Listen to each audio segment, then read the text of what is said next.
دنیا اسلام کے مشہور و معروف مکاتب تصوف کا ذکر کرنا بھی نہایت ضروری ہے۔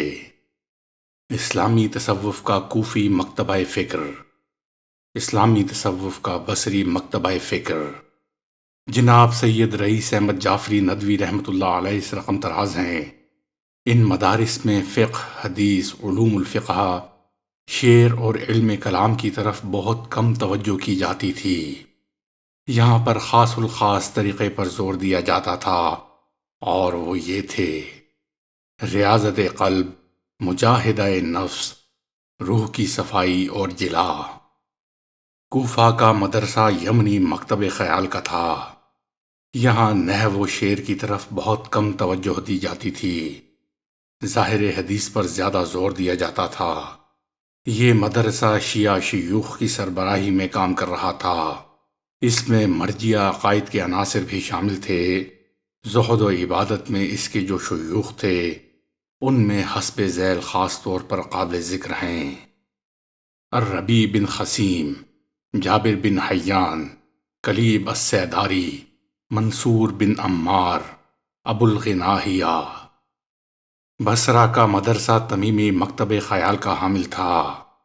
یہ مدرسہ مذہب اہل سنت کے اصول پر تھا، لیکن یہاں مغربی اور قدری عناصر بھی پائے جاتے تھے۔ یہاں کے شیوخ زہد و عبادت میں حسب ذیل اکابر خاص طور پر قابل ذکر ہیں: حسن بصری، مالک بن دینار، فضل الرقاشی، رباح بن عمرو القیسی، صالح ابن بشر المری، عبد الواحد بن زید۔ اور عین اس وقت جب کوفہ اور بصرہ کے زہد و نفس کے مراکز کی حیثیت حاصل تھی، مملکت اسلامیہ کے دوسرے شہروں میں بھی شیوخ زہد پیدا ہو رہے تھے۔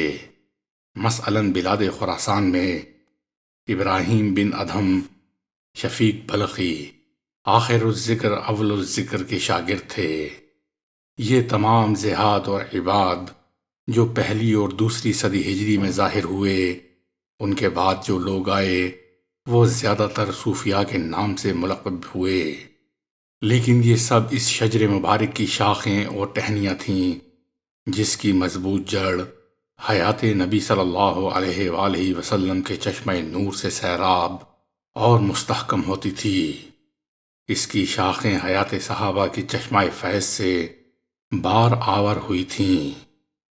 یہ نفوس زکیہ اور قلوب نقیہ وہ تھے جنہوں نے ریاضت اور مجاہدہ سے اپنے وجود کی تکمیل کر لی تھی۔ پھر اس شجر مبارکہ کی شاخیں بڑھیں، کونپلیں پھوٹیں، پتیاں رنگ لائیں، اور پھل اور پھول نمایاں ہوئے، اور فتوحات الہیہ کا ایک نیا دور شروع ہو گیا۔ ان سب کا مسلک ایک ہی تھا، یہ کہ دنیا کی رغبت سے کنارہ کشی اختیار کی جائے، اللہ تعالیٰ سے لو لگائی جائے، اور یہ وہ اصول ہے جو صدر اول سے یعنی آن حضرت صلی اللہ علیہ وآلہ وسلم کے دور گرامی سے برابر منتقل ہوتا چلا آ رہا تھا۔ اسلامی تصوف کے دو مکاتب فکر، تصوف کا بصری مکتبہ فکر، تصوف کا کوفی مکتبہ فکر۔ بصرہ کا تمیمی مکتبہ فکر اہل سنت والجماعت کا مکتبہ تصوف تھا، جبکہ کوفہ کا یمنی مکتبہ فکر اہل تشیع کا مکتبہ تصوف تھا۔ چنانچہ کتب اسماء الرجال میں ان دو مکاتب فکر کے حضرات علماء و صوفیاء کے حوالے سے حالات و واقعات ملتے ہیں، اور بعد کے ادوار میں تصوف کے ان ہر دو مکاتب فکر کے سلاسل دنیا اسلام کے حصوں میں پھیلے۔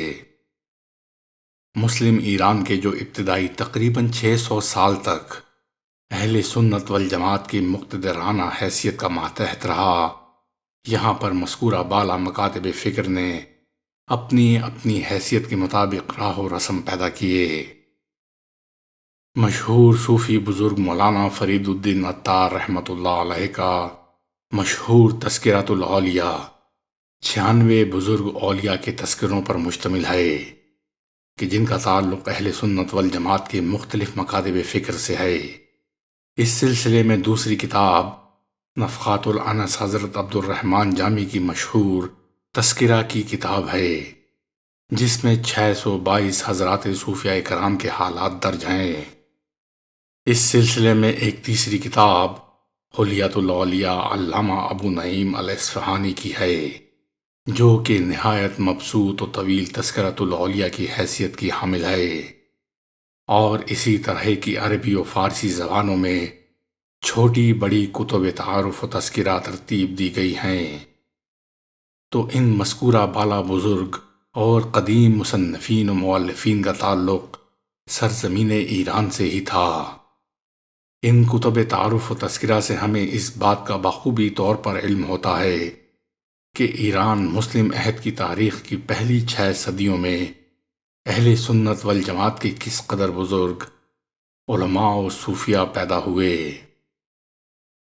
جناب سالم قدوائی صاحب، ڈائریکٹر ادارہ علوم اسلامیہ علی گڑھ مسلم یونیورسٹی علی گڑھ، کتاب ایرانی تصوف اور اسلام کے پیش لفظ میں کہ جو ایران کے ممتاز شیعہ عالم جناب سعید نفیسی کی کتاب سرچشمہ تصوف ایران پر ایک نظر کے حوالے سے جناب کبیر احمد جائسی نے پیش کیا ہے، اور جس میں جناب پروفیسر کبیر احمد جائسی نے سعید نفیسی صاحب کے اہم خیالات کو اردو دان طبقے میں پیش کیا ہے، تحریر کرتے ہیں کہ سعید نفیسی ایک اہم شیعہ عالم ہیں، اور ان کا تعلق اس گروہ سے ہے جو ایران گردی میں غلو کی حد تک آگے بڑھا ہوا ہے۔ یہ وہ لوگ ہیں جو دین و مذہب، سیاست و سماج، تہذیب و تمدن اور تاریخ ادب کو ایک خاص نقطۂ نظر سے پیش کرتے ہیں کہ ہر چیز ایرانی الاصل ہے، اور یہاں تک آگے بڑھ جاتے ہیں کہ ان کا سلسلہ زرتشتی عقائد و اعمال سے جوڑ دیتے ہیں۔ آگے خامہ فرسائی کرتے ہیں کہ سرچشمہ تصوف ایران میں بھی سعید نفیسی نے تصوف کی عام تاریخ اور اس کے ابتدائی شخصیات سے اعراض کیا ہے، اور تصوف کی بنیادی نکات اور تعلیمات کا منبع بدھ مذہب کو قرار دیا ہے۔ انہوں نے اس سلسلے میں خاصی طویل بحثیں کی ہیں، زرتشتی اور بودھی تعلیمات کے تانے بانے ملائے ہیں، آریاؤں کی ابتدائی تاریخ، ان کی اصل اور نقل مکانی کا ذکر کیا ہے، اور یہ ثابت کیا ہے کہ ہندوستان اور ایران کے آریا دراصل ایک ہی علاقے کے رہنے والے تھے، اور اپنے علاقے سے نکلنے سے قبل ایک ساتھ رہتے اور زندگی گزارتے تھے۔ اس سلسلے میں آگے چل کر انہوں نے دونوں ملکوں کی مشترکہ میراث، خاص طور سے مذہبی یکسانیت کی طرف اشارے کیے ہیں۔ ان کا خیال ہے کہ ساسانیوں کے وقت سے ایران کا مذہب بودھی تعلیمات سے پوری طرح متاثر تھا، اور اسلام کے آنے کے بعد بھی وہ اثرات اندرونی طور پر باقی رہے۔ ان کا کہنا ہے کہ قدیم ایرانی صوفیاء کرام کے اقوال بدھا کے اقوال سے بڑی حد تک ملتے جلتے ہیں۔ اسی طرح سے گوتم بدھ کی زندگی کے بارے میں جو روایات مشہور ہیں، وہ بھی ایرانی صوفیاء کے حالات و زندگی سے مطابقت رکھتی ہیں۔ انہوں نے ابراہیم بن ادھم اور گوتم بدھ کی داستانوں کی یکسانیت کی طرف اشارہ کیا ہے۔ دونوں ہی کو شہزادہ کہا ہے، اور دونوں ہی نے زندگی کو اس حال میں دیکھا کہ ان کے دل اس سے اچاٹ ہو گئے، اور وہ حقیقت کی تلاش میں نکل کھڑے ہوئے۔ یہ واقعات بڑی تفصیل سے لکھے ہیں، اور اس سے ان کا مقصد یہ ثابت کرنا ہے کہ ایرانی تصوف میں شروع ہی سے ہندوستانی اثرات شامل رہے ہیں۔ اس کتاب میں اور بھی ایسی باتیں ہیں جو ہمارے لیے بالکل نئی اور چونکا دینے والی ہیں۔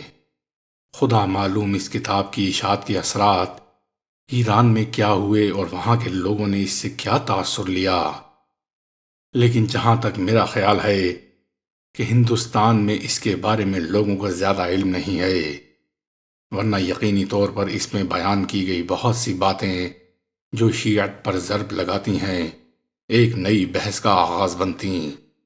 ممکن ہے اردو میں اس کی موجودہ تلخیص کچھ رد عمل پیدا کرے۔